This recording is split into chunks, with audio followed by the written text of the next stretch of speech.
Je vais vous proposer aujourd'hui une seconde version de la chanson « Lorsque Zézette zozote ».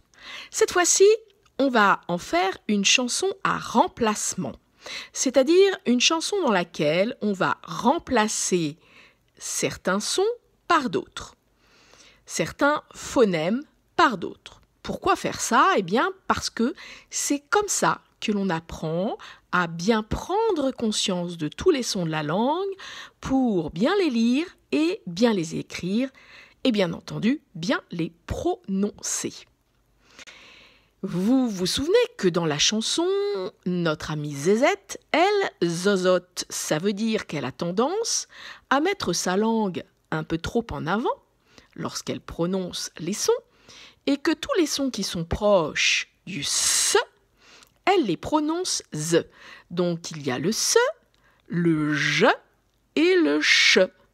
Sa langue dépasse, donc ça fait Z à chaque fois. Ce que nous allons faire, c'est faire exprès de zozoter comme Zézette. Bien sûr, lorsque c'est elle qui parle dans la chanson.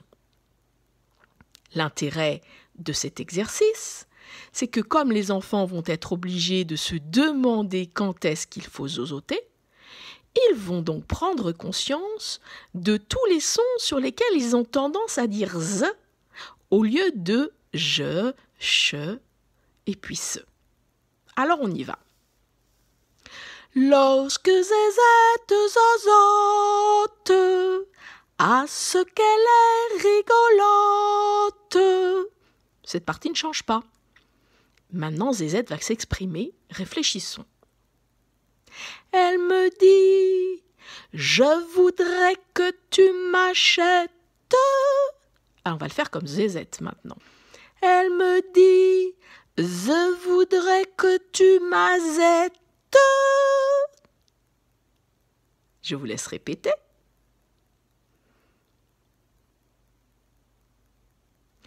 Une jolie chemisette. Alors là, ça va faire une jolie chemisette.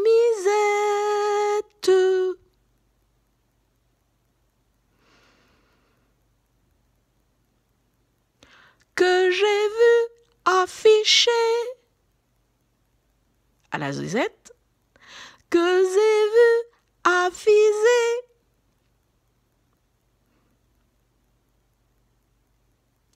36 sous au bon marché, 36 sous au bon marché.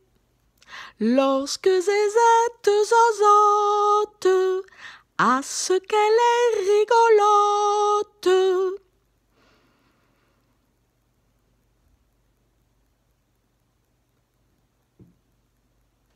Elle me dit, je voudrais que tu m'azzettes.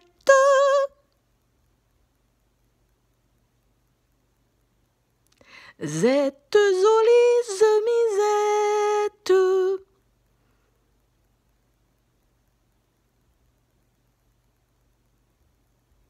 Que j'ai vu afficher 36 au bon marché. Pas facile, hein, mais tellement plus rigolo que de juste répéter des mots.